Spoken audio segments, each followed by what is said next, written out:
जय हिंद। एक बार फिर से आप सभी का एग्जाम गुरुजी भाई अरविंद सर यूट्यूब चैनल में तहे दिल से हार्दिक स्वागत है। देखिए, सम्मान एवं पुरस्कार एक ऐसा टॉपिक है जिससे सवाल पूछे जा रहे हैं। 3 से 4 सवाल पूछे गए हैं, आज पूछे गए हैं मेरे प्यारे भाई। और बहुत सारे मित्रों ने कहा कि ये एक ऐसा टॉपिक है भाई कि अब ये एग्जाम में आने के चांस ज़्यादा बढ़ गए हैं। मतलब ये अब आपकी परीक्षा में पूछे जा सकते हैं, क्योंकि ये हिंदी में भी पूछा जा सकता है, जीके में भी पूछा जा सकता है। हालांकि पूछा तो गया है, ये तो कन्फर्म है, हिंदी में पूछा गया है, बट ये जीके में भी आ सकता है। इस वजह से कि टॉपिक जो है इंपॉर्टेंट हो जाता है, तो मैं यहाँ पे जो इंपॉर्टेंट क्वेश्चंस हैं वो करवा दे रहा हूँ। बाकी मेरे प्यारे भाई पीडीएफ जो है मैं टेलीग्राम पे दे दूंगा, वहां से देख लेना। ठीक है, चलिए शुरू करते हैं क्वेश्चन। चलिए, पहला क्वेश्चन है आपके सामने कि गिरिराज किशोर को प्राप्त पुरस्कार के संबंध में रचना और पुरस्कार का कौन सा जोड़ा सही है। सवाल पूछा गया है यूपीएसआई परीक्षा 2021 में। देखिए, गिरिराज किशोर को प्राप्त पुरस्कार के संबंध में रचना और पुरस्कार का कौन सा जोड़ा सही है। देखिए, ढाई घर, ये जो रचना है ये गिरिराज किशोर की है और इन्हें ढाई घर के लिए साहित्य अकादमी पुरस्कार दिया गया है। राइट आंसर हो जाएगा आपका ऑप्शन नंबर ए। मेरे प्यारे भाई, जो ढाई घर है ये गिरिराज किशोर की रचना है। 1992 यानी 1992 में इन्हें इस ढाई घर रचना, जो कि उपन्यास विधा की है, के लिए साहित्य अकादमी पुरस्कार दिया गया है। अगला सवाल देखिए, सवाल आपसे कह रहा है कि सन 2010 में साहित्य अकादमी पुरस्कार इनमें से किस रचनाकार को मिला था। देखिए, 2010 में साहित्य अकादमी पुरस्कार जो है ये किसे मिला था। राइट आंसर हो जाएगा आपका option number D, Uday Prakash को। ऑप्शन डी करेक्ट आंसर हो जाएगा, उदय प्रकाश। उदय प्रकाश जो हैं, इन्हें इनकी रचना मोहनदास के लिए 2010 में साहित्य अकादमी पुरस्कार दिया गया था। मेरे प्यारे भाई ध्यान रखिएगा, 2021 का जो साहित्य अकादमी पुरस्कार है ये दया प्रकाश सिन्हा को उनके नाटक सम्राट अशोक के लिए प्रदान किया गया है। ध्यान रखिएगा, तो 2021 का जो साहित्य अकादमी पुरस्कार है ये सम्राट अशोक के लिए दया प्रकाश सिन्हा को दिया गया है। ध्यान रखना। अगला है कि हिंदी के किस रचनाकार को प्रथम सरस्वती सम्मान मिला। देखिए, प्रथम सरस्वती सम्मान जो है ये किस रचनाकार को मिला है, ये सवाल पूछा जा रहा है। राइट आंसर जो हो जाएगा आपका ये हो जाएगा Harivansh Rai Bachchan. Option number C correct answer हो जाएगा, हरिवंश राय बच्चन को। देखिए, सरस्वती सम्मान का जो आरंभ है ये 1991 से माना जाता है, यानी 1991 से इसका आरंभ हो गया है। और पहला सरस्वती सम्मान जो है ये हिंदी के साहित्यकार डॉक्टर हरिवंश राय बच्चन को उनकी रचना 4 खंडों की जो आत्मकथा है 10 द्वार से सोपान तक, इसके लिए इन्हें साहित्य में सरस्वती सम्मान से नवाजा गया, हरिवंश राय बच्चन को। राइट हो जाएगा ऑप्शन नंबर सी। अगला सवाल है कि भारतेंदु हरिश्चंद्र किस पत्रिका के संपादक थे। राइट आंसर हो जाएगा, भारतेंदु हरिश्चंद्र जो है ये कविवचन सुधा पत्रिका के संपादक थे। सही उत्तर हो जाएगा आपका ऑप्शन नंबर सी। मेरे प्यारे भाई ये इंपॉर्टेंट क्वेश्चन है, ध्यान रखना। अगला है कि अरुण कमल को किस कीर्ति के लिए साहित्य अकादमी पुरस्कार प्राप्त हुआ है। इसका आंसर आप बताएंगे, राइट आंसर क्या हो। देखिए मेरे प्यारे भाई, हमारा मकसद है कम समय में अधिक क्वेश्चन करवाना, क्योंकि मैं समझ रहा हूँ कि आपके पास अब टाइम नहीं है। इस वजह से मैं जितने ज़्यादा हो सके उतने जल्दी गाइस स्पीड में चल रहा हूँ। आपको अगर लग रहा है कि मैं बहुत तेजी से क्लास करवा रहा हूँ तो वीडियो की स्पीड को स्लो कर लेना। क्वेश्चन क्या कह रहा है कि अरुण कमल को किस कीर्ति के लिए साहित्य अकादमी पुरस्कार प्राप्त हुआ है। राइट आंसर हो जाएगा नए इलाके में, डी ऑप्शन आपका करेक्ट आंसर हो जाएगा। और इन्हें ये साहित्य अकादमी पुरस्कार जो है 1998 में दिया गया था, ये ध्यान रखना। इसके अलावा जो अरुण कमल हैं इनके अन्य रचनाएं जैसे सबूत, पुतली में संसार, अपनी केवलधार, ये जो है ये अरुण कमल की कुछ अन्य रचनाएं भी हैं। अगला सवाल है कि माखनलाल चतुर्वेदी को उनकी किस रचना पर साहित्य अकादमी पुरस्कार मिला है। आप जानते हैं कि साहित्य अकादमी पुरस्कार जो है ये माखनलाल चतुर्वेदी को मिला है हिम तरंगिणी पर। राइट आंसर क्या हो जाएगा आपका option number C, Him Tarangini पर माखनलाल चतुर्वेदी को साहित्य अकादमी पुरस्कार मिला है। और मेरे प्यारे भाई साहित्य अकादमी पुरस्कार पाने वाले प्रथम जो हैं वो कौन है, माखनलाल चतुर्वेदी ही हैं, क्योंकि 1955 में इन्हें ये जो पुरस्कार है मिला था। किस पे मिला था, तो इनकी रचना हिम तरंगिणी पर। राइट आंसर हो जाएगा आपका ऑप्शन नंबर सी।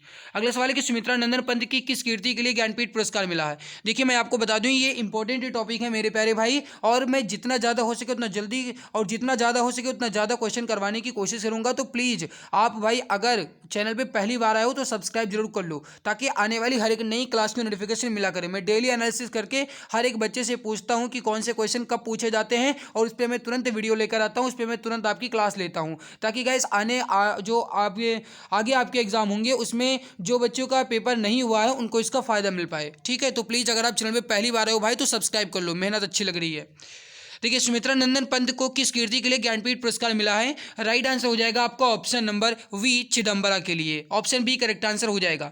देखिए सुमित्रा नंदन पंत जो है इन्हें 1968 में चिदम्बरा के लिए ज्ञानपीठ पुरस्कार दिया गया और मेरे प्यारे भाई पहला ज्ञानपीठ पुरस्कार जो है ये इन्हें ही दिया गया था।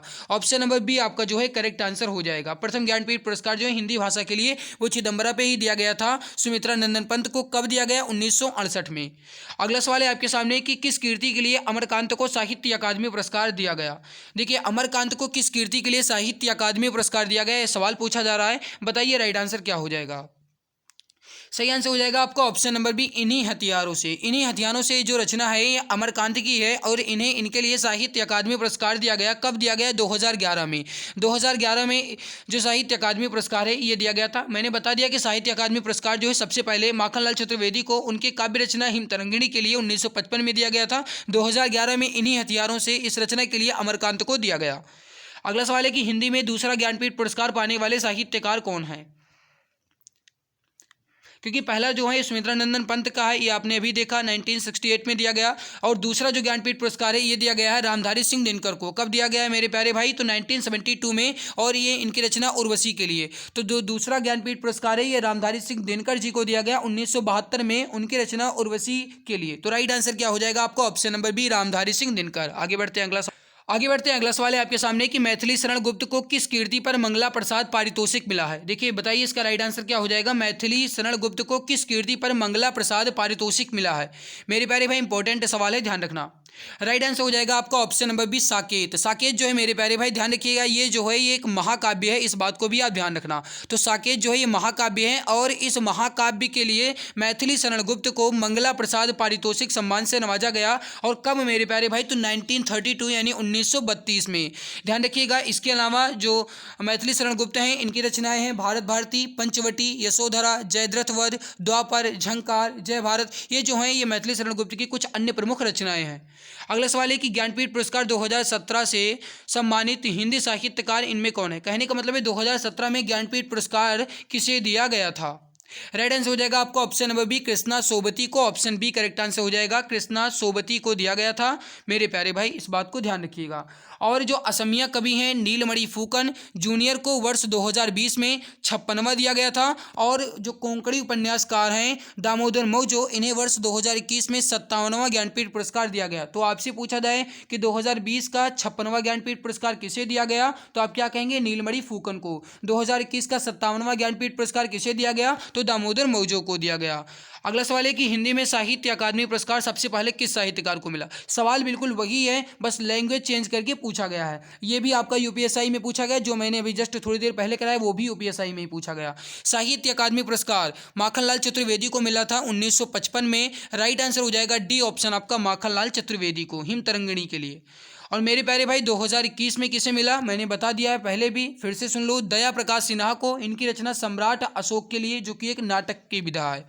अगला है कि अज्ञेय कीर्ति आंगन के पार द्वार के लिए कौन सा पुरस्कार मिला है? यानी कि जो सच्चिदानंद हीरानंद वात्स्यायन अज्ञेय हैं इन्हें इनके कीर्ति आंगन के पार द्वार के लिए कौन सा पुरस्कार दिया गया है?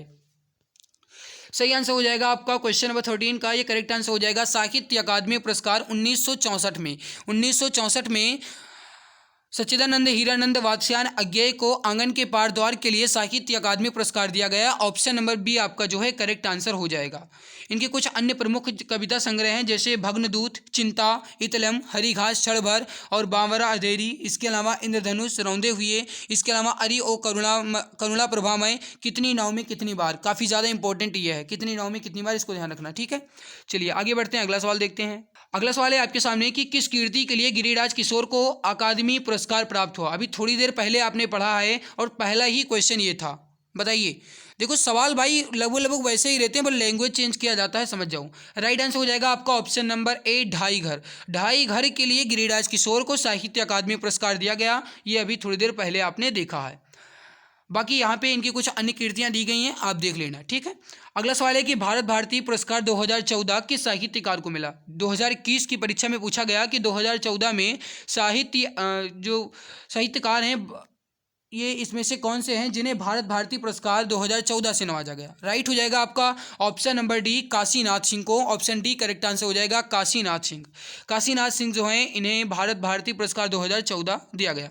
भारत भारती पुरस्कार उत्तर प्रदेश हिंदी संस्थान का प्रतिष्ठित एवं सर्वोच्च पुरस्कार है। आपसे एग्जाम में पूछा जाएगा कि उत्तर प्रदेश हिंदी संस्थान का सर्वोच्च एवं प्रतिष्ठित पुरस्कार कौन सा है, तो वो है भारत भारती। भारत भारती पुरस्कार 2014 में दिया गया था काशीनाथ सिंह को, उनकी जो प्रसिद्ध रचना है उपन्यास विधा की रेहन पर रघु के लिए। ध्यान रखना, रेहन पर रघु के लिए 2014 में भारत भारती पुरस्कार जो है ये दिया गया था। अगला सवाल है, सन 2014 में साहित्य अकादमी पुरस्कार किसे दिया गया? राइट आंसर हो जाएगा आपका यहाँ पे क्वेश्चन नंबर 16 का ऑप्शन नंबर ए, रमेश चंद्र शाह को। रमेश चंद्र शाह को 2014 का साहित्य अकादमी पुरस्कार दिया गया था। ऑप्शन नंबर ए आपका करेक्ट आंसर हो जाएगा। मेरे प्यारे भाई ध्यान रखना, इनकी जो रचना है उपन्यास विधा की विनायक, इनके लिए 2014 में साहित्य अकादमी पुरस्कार दिया गया था डॉक्टर रमेश चंद्र शाह को। अगला सवाल देखते हैं, कुंवर नारायण को ज्ञानपीठ पुरस्कार किस वर्ष मिला? राइट आंसर हो जाएगा आपका ऑप्शन नंबर डी, 2005 में। अगला सवाल देखिए, चिदम्बरा के लिए सुमित्रा नंदन पंत को कौन सा पुरस्कार मिला? थोड़ी देर पहले अभी आपने देखा है, ये यूपी एएसआई में पूछा गया है, यानी Uttar Pradesh assistant sub inspector में पूछा गया है। राइट आंसर हो जाएगा आपका क्वेश्चन नंबर 18 का, चिदम्बरा के लिए सुमित्रा नंदन पंत को ये दिया गया है ज्ञानपीठ पुरस्कार, क्योंकि सबसे पहले इन्हें ही दिया गया था 1968 में। थोड़ी देर पहले आपने देखा। मेरे प्यारे भाई मैंने आपको बताया ना कि सवाल बिल्कुल वही रहते हैं, बस थोड़ा सा लैंग्वेज चेंज किया जाता है, इतना समझ जाओ। और ध्यान रखना कि 1960 में साहित्य अकादमी पुरस्कार भी इन्हें दिया गया था पंत जी को, कला और बूढ़ा चांद के लिए। तो साहित्य अकादमी पुरस्कार इन्हें किसके लिए दिया गया था? कला और बूढ़ा चांद के लिए। अगला सवाल देखिए, उर्वशी कीर्ति के लिए दिनकर को प्राप्त पुरस्कार कौन सा है? अभी थोड़ी देर पहले आपने देखा 1972 में ज्ञानपीठ पुरस्कार दिया गया था। किसे दिया गया था? उर्वशी के लिए, रामधारी सिंह दिनकर को। डी ऑप्शन करेक्ट आंसर हो जाएगा। अगला सवाल देखिए, नरेश मेहता को अपने संपूर्ण कृतित्व के आधार पर प्राप्त पुरस्कार कौन से है? नरेश मेहता को अपने संपूर्ण कृतित्व के आधार पर जो पुरस्कार दिया गया ये कौन सा दिया गया? राइट हो जाएगा ऑप्शन नंबर ए, ज्ञानपीठ पुरस्कार। ऑप्शन ए करेक्ट आंसर आपका हो जाएगा। आगे बढ़ते हैं, अगला सवाल है कि लीलाधर जगूड़ी को किस कीर्ति पर साहित्य अकादमी पुरस्कार मिला है? लीलाधर जगूड़ी को किस कीर्ति पर साहित्य अकादमी पुरस्कार मिला है? राइट हो जाएगा आपका ऑप्शन नंबर ए, अनुभव के आकाश में चांद। Option number C correct answer हो जाएगा, अनुभव के आकाश में चांद। अगला सवाल देखिए, केदारनाथ सिंह को उनकी किस पुस्तक या उनकी किस कीर्ति पर साहित्य अकादमी पुरस्कार दिया गया? केदारनाथ सिंह को उनकी किस पुस्तक पर साहित्य अकादमी पुरस्कार दिया गया है? राइट हो जाएगा ऑप्शन नंबर बी, अकाल में सारस। अकाल में सारस के लिए साहित्य अकादमी पुरस्कार दिया गया और ये केदारनाथ सिंह को दिया गया। कब दिया गया? तो वर्ष 1989 में। कब दिया गया? 1989 में, ध्यान रखना। आगे बढ़ते हैं, कथा सरित सागर उपन्यास के लिए किन्हें व्यास सम्मान दिया गया? कथा सरित सागर उपन्यास के लिए किन्हें व्यास सम्मान दिया गया? राइट हो जाएगा यहाँ पे जो कथा सरित सागर है इसके लिए व्यास सम्मान दिया गया, और ये जो रचना है ये है कथा सरित सागर, और इसके लिए दिया गया चंद्रकांता को। राइट क्या हो जाएगा आपका? डी ऑप्शन, चंद्रकांता को। आगे बढ़ते हैं, अगला सवाल देखते हैं। एक बार यहाँ पर आप देख लो, जो मृदुला गर्ग हैं इन्हें 2004 में दिया गया था व्यास सम्मान, और इनकी जो रचना थी वो थी कठगुलाब। विधा कौन सी थी? उपन्यास। 2005 में किसे दिया गया? चंद्रकांता को, कथा सरित सागर के लिए उपन्यास विधा। और आत्मकथा विधा एक कहानी यह भी, ये मन्नू भंडारी की थी, इसके लिए व्यास सम्मान दिया गया 2008 में। अगला सवाल देखिए, अमृतलाल नागर को किस कीर्ति के लिए साहित्य अकादमी पुरस्कार मिला है? इंपॉर्टेंट क्वेश्चन है, बताइए राइट आंसर क्या हो जाएगा? सही आंसर हो जाएगा आपका ऑप्शन नंबर ए, अमृत और विष। अमृत और विष जो है अमृतलाल नागर की रचना है, कीर्ति है, और इसके लिए साहित्य अकादमी पुरस्कार 1967 में दिया गया था, ध्यान रखना। अगला सवाल है कि हिंदी साहित्य के लिए किसे प्रथम व्यास सम्मान मिला? व्यास सम्मान सबसे पहले किसे दिया गया था? राइट आंसर हो जाएगा आपका option number A, Ramvilas Sharma को। Option number A correct answer आपका हो जाएगा, रामविलास शर्मा को। आगे बढ़ते हैं, अगला सवाल है कि कृष्णा सोबती को साहित्य अकादमी पुरस्कार उनके किस कीर्ति पर दिया गया? कृष्णा सोबती को साहित्य अकादमी पुरस्कार उनकी किस कीर्ति पर दिया गया? राइट हो जाएगा आपका ऑप्शन नंबर सी, जिंदगी नामा। जिंदगी नामा जो कीर्ति है कृष्णा सोबती की है, साहित्य अकादमी पुरस्कार इस पर दिया गया। कब दिया गया है? वर्ष 1979 में। करेक्ट हो जाएगा आपका ऑप्शन नंबर सी। देखिए मैं एक बात आपको बता दूं कि यहाँ पे देखिए समझिएगा, कृष्णा सोबती को उनके उपन्यास जिंदगी नामा पर वर्ष 1980 में साहित्य अकादमी पुरस्कार प्राप्त हुआ है। लेकिन जो ये प्रश्न है 1979 में दिया गया है, इसका मतलब समझिए थोड़ा सा, मैं आपको पहले बता देता हूँ। यहाँ पे इनको दिया कब गया था, वर्ष 1980 में दिया गया था, लेकिन ये पूछा कब गया है यूपीएसआई 2021 में। होना चाहिए था यहाँ पे 80, लेकिन इस ऑप्शन के थ्रू देखा जाए तो 79 दिया गया है, और ये रचना जो है जिंदगी नामा इन्हीं पे इन्हें साहित्य अकादमी दिया गया था। इसके हिसाब से आपका राइट आंसर क्या होगा, सी आंसर होगा। लेकिन अब ध्यान रखिएगा, जो करेक्ट आंसर होगा, बिल्कुल परफेक्ट आंसर होगा, वो होगा कृष्णा सोबती को साहित्य अकादमी पुरस्कार 1980 में दिया गया था जिंदगी नामा के लिए। क्योंकि आप जानते हैं कि 1979 में जो पुरस्कार दिया गया था वो दिया गया था धूमिल को, ये बात आप जानते हैं। आगे बढ़ते हैं अगला सवाल है, पहला ज्ञानपीठ पुरस्कार किस लेखक को प्रदान किया गया। सवाल बिल्कुल वही रहता है, बस थोड़ा सा लैंग्वेज चेंज किया जाता है, लेकिन ये सवाल कुछ अलग है। देखिए यहाँ पे लिखा गया है कि पहला ज्ञानपीठ पुरस्कार, मैंने अभी थोड़ी देर पहले बताया, वो हिंदी में दिया गया था। वो 1900 जो गाइस जो दिया गया था चिदम्बरा के लिए ज्ञानपीठ पुरस्कार, वो हिंदी में दिया गया था। लेकिन हमसे पूछा गया है कि पहला ज्ञानपीठ पुरस्कार किसे दिया गया है, तो ये हो जाएगा ऑप्शन नंबर बी, जी शंकर कुरूप को 1965 में, ठीक है। और जो वो दिया गया था आपका हिंदी के लिए, वो 1968 में 1968 में दिया गया था। आगे बढ़ते हैं, अगला सवाल देखते हैं। आगे बढ़ते हैं, अगला सवाल है कि इनमें से किस पुस्तक को व्यास सम्मान प्राप्त हुआ है। इंपॉर्टेंट सवाल है, बताइए राइट आंसर क्या हो जाएगा। व्यास सम्मान किस पुस्तक को प्राप्त हुआ है, राइट हो जाएगा ऑप्शन नंबर ए, आत्मजयी। आत्मजयी जो है ये सॉरी, ये जो आत्मजयी है ये काव्य रचना है, किसकी है, कुंवर नारायण की है, और इसके लिए इन्हें व्यास सम्मान दिया गया है। इसके अलावा मेरे प्यारे भाई ज्ञानपीठ पुरस्कार भी इन्हें दिया गया है, ध्यान रखिएगा। आगे बढ़ते हैं, अगला है कि पहला ज्ञानपीठ पुरस्कार किस भाषा के लेखक को मिला था। सवाल जो है ये इंपॉर्टेंट है। सही आंसर हो जाएगा Malayalam, option number D correct answer हो जाएगा। जी शंकर कुरूप को दिया गया था मलयालम के लिए, option number D correct answer हो जाएगा 1965 में, ठीक है। आगे बढ़ते हैं, अगला सवाल है, इनमें से किस पुस्तक को व्यास सम्मान प्राप्त हुआ है। व्यास सम्मान से इसमें कौन सी पुस्तक है जो नवाजी गई है, राइट आंसर हो जाएगा ऑप्शन नंबर ए, ब्योमकेश दरवेश। ब्योमकेश दरवेश जो है विश्वनाथ त्रिपाठी के द्वारा रचित है मेरे प्यारे भाई, वर्ष 2013 में व्यास सम्मान इसे दिया गया था। Option number A correct answer आपका हो जाएगा। आगे बढ़ते हैं, अगला सवाल है कि हिंदी साहित्य के प्रथम व्यास सम्मान किसे प्राप्त हुई है। हिंदी साहित्य के प्रथम व्यास सम्मान किसे प्राप्त हुई है, राइट आंसर हो जाएगा आपका option number D, Ramvilas Sharma को। Option number D correct answer हो जाएगा रामविलास शर्मा को। आगे बढ़ते हैं, अगला सवाल है कि 2019 का साहित्य अकादमी पुरस्कार इनमें से किसको दिया गया। 2021 की परीक्षा में पूछा गया है, साहित्य अकादमी पुरस्कार 2019 में किसे दिया गया। राइट आंसर हो जाएगा आपका ऑप्शन नंबर डी, छीलते हुए अपने को नंद किशोर नवल को दिया गया है साहित्य अकादमी पुरस्कार 2019 में। अगला सवाल है आपके सामने, देखिए अगला सवाल है कि चित्रा मुदगल को उनकी किस कीर्ति के लिए साहित्य अकादमी पुरस्कार दिया गया। चित्रा मुदगल को उनकी किस कीर्ति के लिए साहित्य अकादमी पुरस्कार दिया गया। इंपॉर्टेंट सवाल है, राइट आंसर हो जाएगा option number C, post box number 203 Nala Sopara. Right हो जाएगा option number C, post box number 203 Nala Sopara. इनके लिए चित्रा मुदगल को साहित्य अकादमी पुरस्कार दिया गया। ऑप्शन सी करेक्ट आंसर आपका हो जाएगा। 2018 में दिया गया, ये बात ध्यान रखना। आगे बढ़ते हैं, अगला सवाल है कि निम्नलिखित में से किसे ज्ञानपीठ पुरस्कार प्राप्त नहीं हुआ। इंपॉर्टेंट सवाल है, एग्जाम में ऐसे सवाल पूछे जाते हैं। सही आंसर हो जाएगा आपका ऑप्शन नंबर सी, नागार्जुन को नहीं मिला है, बल्कि नरेश मेहता और महादेवी वर्मा, निर्मल वर्मा इन्हें मिला है। समझिए, नरेश मेहता को जो मिला है ये संपूर्ण साहित्य के लिए मिला है। कब मिला है, 1992 में। महादेवी वर्मा को मिला है यामा के लिए 1982 में, और निर्मल वर्मा को संपूर्ण साहित्य के लिए 1999 में। अगला, ज्ञानपीठ पुरस्कार के लिए कुल कितनी भाषाओं के साहित्य को स्वीकार किया जाता है। आप जानते हैं गाइस कि कुल मिलाकर के 22 भाषाएं हैं, और 22 के 22 भाषाओं को साहित्य अकादमी के मतलब जो साहित्य पुरस्कार है, ज्ञानपीठ पुरस्कार, ये दिया जाता है। राइट आंसर क्या हो जाएगा आपका ऑप्शन नंबर ए। आगे बढ़ते हैं, अगला है कि ममता कालिया को दुखम सुखम उपन्यास के लिए कौन सा पुरस्कार दिया गया। ममता कालिया को दुखम सुखम उपन्यास के लिए कौन सा पुरस्कार दिया गया। राइट आंसर हो जाएगा ऑप्शन नंबर सी, व्यास सम्मान दिया गया है। ऑप्शन सी करेक्ट आंसर हो जाएगा 2017 में। ध्यान रखना, किसकी पुस्तक है, ममता कालिया की। पुस्तक का नाम क्या है, दुखम सुखम। इंपॉर्टेंट है, आपसे पूछा जा सकता है। इसके अलावा इनके जो मतलब अन्य उपन्यास हैं, जैसे बेघर, नरक दर नरक और लड़कियां, एक पत्नी के नोट्स, ये जो हैं ये इनके कुछ अन्य उपन्यास हैं। लड़कियां हो गया, एक पत्नी के नोट्स हो गया, नरक दर नरक हो गया, बेघर हो गया। श्रीलाल शुक्ल को किस उपन्यास के लिए कई सारे पुरस्कार मिले हैं। इंपॉर्टेंट सवाल है। सही आंसर हो जाएगा आपका यहाँ पे क्वेश्चन नंबर 37 का। देखिए समझिए, जो श्रीलाल शुक्ला है इन्हें राग दरबारी के लिए दिया गया है। Option number D correct answer हो जाएगा राग दरबारी।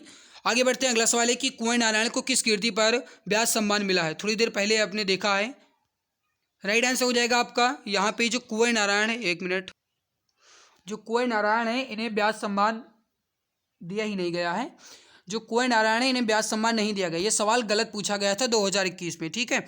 ब्याज सम्मान इन्हें नहीं दिया गया। जो इसकी इनकी रचना है कोई दूसरा नहीं, कोई दूसरा नहीं, इसके लिए इन्हें साहित्य अकादमी पुरस्कार दिया गया था 1996 में, लेकिन इन्हें ब्याज सम्मान जो है कुंवर नारायण को, ये इनकी जो रचना है आत्मजयी, इनके लिए दिया गया था 1995 में दिया गया। जो इसमें रचना है कविता के बहाने, आकारों के आसपास, चक्रव्यूह, इनमें से कोई भी ऐसी रचना नहीं है जिसके लिए कुंवर नारायण को ब्याज सम्मान मिला हो। लेकिन जो इनकी रचना है आत्मजयी, इसके लिए 1995 में इन्हें ब्याज सम्मान मिला था, ये बात ध्यान रखना। जबकि यहाँ पे जो कोई दूसरा नहीं है, इसके लिए 1996 में साहित्य अकादमी दिया गया था। आगे बढ़ते हैं। निम्न में से किसे ज्ञानपीठ पुरस्कार प्राप्त नहीं हुआ है? राइट आंसर हो जाएगा ऑप्शन नंबर ए प्रेमचंद को। Option number A correct answer हो जाएगा प्रेमचंद को। अगला, गिरजा कुमार माथुर कृत मैं वक्त के हूँ सामने के कौन सा पुरस्कार प्राप्त हुए? कहने का मतलब है कि गिरजा कुमार माथुर की जो कृति है मैं वक्त के हूँ सामने के लिए कौन सा पुरस्कार मिला है? राइट आंसर हो जाएगा ऑप्शन नंबर बी साहित्य अकादमी पुरस्कार। ऑप्शन बी करेक्ट आंसर हो जाएगा साहित्य अकादमी पुरस्कार। मैंने यहाँ पे 40 क्वेश्चन करवा दिए हैं मात्र 20 मिनट में। मेरे प्यारे भाई, मैं देखता हूँ ये जो इंपॉर्टेंट क्वेश्चन मैंने करवा दिए हैं। अब आगे जैसे आपके एग्जाम होते चले जाएंगे और जिस टॉपिक से क्वेश्चन पूछे जाएंगे भर भर के, वो मैं करवाता रहूँगा, ठीक है। आप बिल्कुल चिंता न कीजिए। चैनल पर पहली बार आए हो तो सब्सक्राइब कर लो। हमारी मेहनत आपको अच्छी लगी है तो लाइक ज़रूर कर देना। और मेरे प्यारे भाई, आपके लिए गुड न्यूज़ है, वो मैं आपको बता देता हूँ। अगर आप जीके को लेकर के डर रहे हैं तो बिल्कुल भी ना डरें, क्योंकि गाइज ये ई बुक जो है ये रेडियो ऑपरेटर के लिए तैयार की गई है। 5000 से ज़्यादा जीके की क्वेश्चन है, मात्र 39 रुपये में आपको मिल रही है। Special for UP police radio operator के लिए तैयार की गई है। अगर आपको लेना है तो अभी 60% का डिस्काउंट चल रहा है, मात्र 39 रुपये में मिल जाएगी। अगर आपको लेना है तो ज़रूर ले लेना, क्योंकि गाइज ये जो ई बुक है बहुत बेहतरीन तरीके से तैयार की गई है। अगर आपके पास है तो आप उसे एक बार रिवाइज कर लेना, नहीं है तो पढ़ लेना लेकर के। इस यूपीआई आईडी पे आप मात्र 39 रुपये पे कीजिए। यूपीआई आईडी है पूजा BCIT05@OKSBI। इस पे आपको मात्र 39 रुपये पे करना है और इस पे आपको व्हाट्सएप पे सेंड कर देना है अपना स्क्रीनशॉट। 8948667652 8948667652 इस पर आपको व्हाट्सएप पर अपना जो स्क्रीनशॉट है पेमेंट का वो सेंड कर देना है। मैं आपको दिखा देता हूँ। एक बार आप यहाँ पर इस ई बुक का डेमो रिव्यू देख लो, कितने बेहतरीन तरीके से, कितने लाजवाब कंटेंट के साथ इमेज एंड कलरफुल के और सारे क्वेश्चंस अपडेटेड के साथ ये ई बुक जो है तैयार की गई है। मेरे प्यारे भाई, जो ये ई बुक है 291 पेज की है और अगर आप अपने सिलेक्शन के प्रति सीरियस हैं तो समझ जाओ कि आप इसे 291 पेज को 2 दिन में भी खत्म कर सकते हो। बेहतरीन तरीके से लाजवाब कंटेंट के साथ तैयार किया गया। तो भाई अगर लेना है तो इस नंबर पर व्हाट्सअप कर देना, ठीक है। मिलते हैं इसके बाद एक और नई खास वीडियो में। चैनल पे पहली बार हो तो सब्सक्राइब जरूर कर लेना, ठीक है, ताकि कोई भी न्यू टॉपिक आए, कोई भी नए टॉपिक से सवाल पूछा जाए तो मैं तुरंत आपको इन्फॉर्मेशन दे सकूं। मिलते हैं इसके बाद एक और नई वीडियो में, तब तक के लिए खुश रहिए, मुस्कुराते रहिए। जय हिंद, जय भारत।